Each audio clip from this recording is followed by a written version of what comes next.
Welcome to LatinPerDiem. Today we continue our investigation of Thomas Aquinas' De Ente et Essentia on being and essence. This is the very long first sentence, the introduction to the work, and in the previous episode we read the whole of it and then analyzed this portion. In this episode I'm going to read from ideo through the end and then analyze that portion.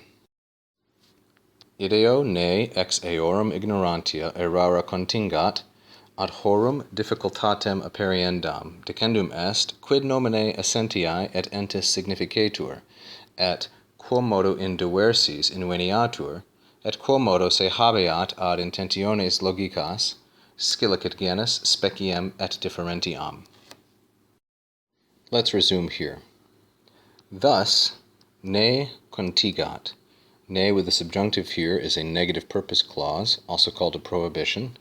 Thus, lest errare, some kind of mistake, should arise ex eorum ignorantia. Now we have to ask ourselves, what is the antecedent of eorum? It ends et essentia. That's why eorum is plural, being and essence. And so, lest, and then the subject of contingat is errare. Very commonly, infinitives as verbal nouns can be both subjects and objects. Lest some error should occur from an ignorance of these, being in essence, it must be stated, decendum est, for the purpose of laying bare or revealing the difficulty of these things. Decendum est is a passive periphrastic, that is the gerundive plus a form of sum, and it connotes necessity or obligation.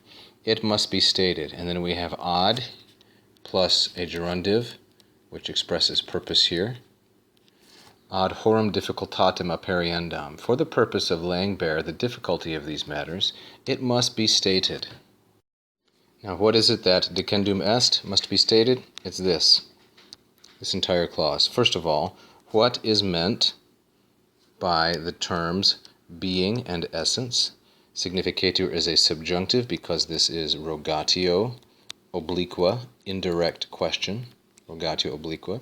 It must be stated what is meant by the names being and essence, and secondly, so that's the first point, secondly, how they are found in different places, how this distinction is found in different subjects, we might say, and here's the third thing, how it relates to, conducts itself, you might say here is reflexive, referring back to quid, how it relates to logical intentions, namely, evidently,